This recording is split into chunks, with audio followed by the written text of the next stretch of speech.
If you're planning on buying a DJI drone, you are probably thinking of the Mavic Mini, the Mavic 2 Pro or the Phantom 4 Pro 2.0.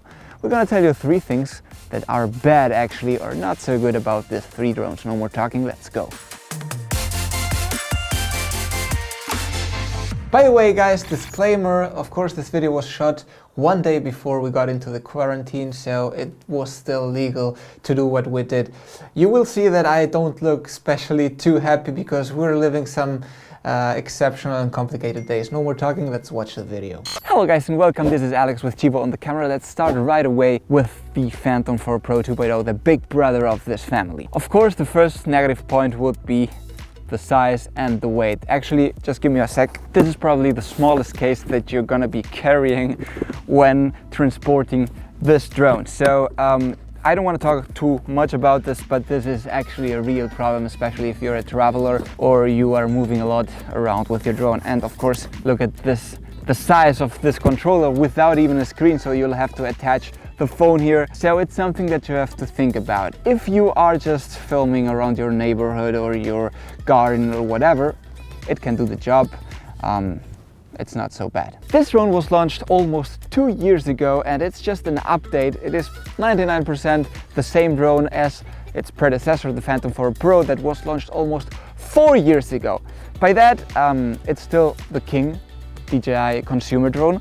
However, we are doubting that DJI is aiming their efforts on, doing some new firmware or just taking new things that you can do with this drone. Let's say, probably they are thinking more of a Mavic 3 or a newer Phantom, but this case, it may be special. If you're one of those people that just want to keep unnoticed and you're filming at a beach and just don't want people talking to you and asking you stuff, you are hiding. This drone, of course, by its size, people will see it. Chances are that even not being as loud as a Mavic Mini or whatever, that a Mavic Mini is much easier to be unseen by people at the beach, even if they hear it, as I'm saying. So this is not the best drone to keep unnoticed. Oh, and before we jump onto the Mavic Mini, a bonus point for the Phantom 4 Pro 2.0. If you do purchase one of these drones right now, selling it at a second-hand market or whatever, it will be a little bit more difficult than, for example, a Mavic 2 Zoom or Mavic 2 Pro, because it is older, of course. Let's talk now about the Mavic Mini, and we have to say right away that it was the only drone that we've been crash testing that actually did break. In this case, the gimbal broke. I don't know if you remember on our crash test.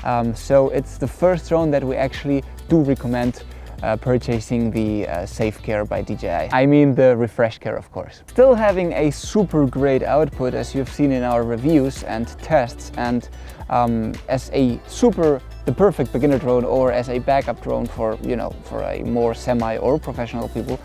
It is a drone that once you explore, once you actually want to explore a little bit more, such as, tweaking the settings, getting more into the manual video mode and all that, it has limitations because you won't be able to put a color profile or to take out a little bit the sharpness, those things. At some point, if you do care a lot about this, it will be limited. And the last argument, but not least important, of course, is the no capability of shooting in 4K. I mean, nowadays, every Chinese action camera for 40 or 30 bucks can film in 4K. And we do know that the Mavic Mini is capable of doing that because it has the same processor than the Mavic 2 Zoom. However, they have decided to limit it, to not kill off the Mavic Airline. So, well, nowadays not having 4K is a problem. If you're planning on buying a drone, DJI drone, you wake up one day, it costs $1,750, the Mavic 2 Pro.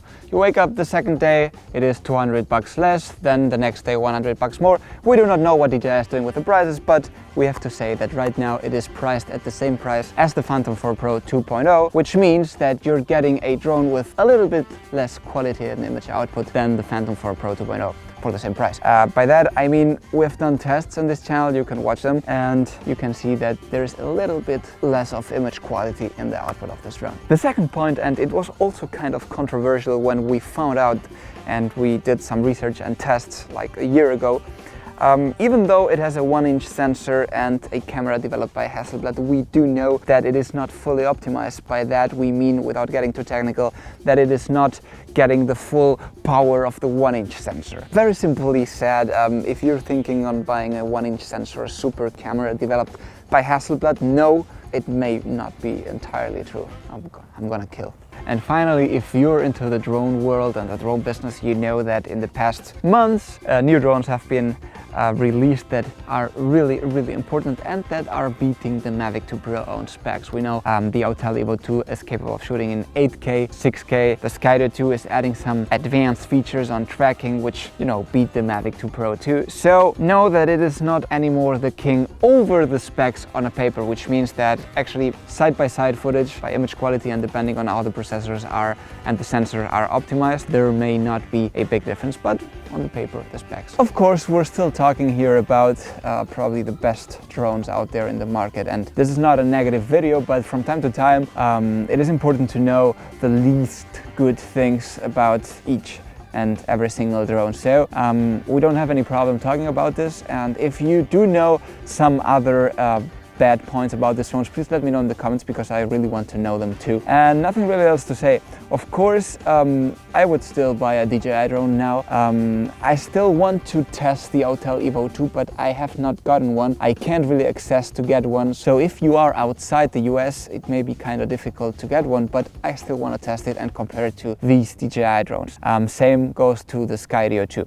Nothing really else to say, guys. Always remember, I hope that you like this video. Leave the thumb, sub if you're not yet, and always remember to keep calm and talk UAV.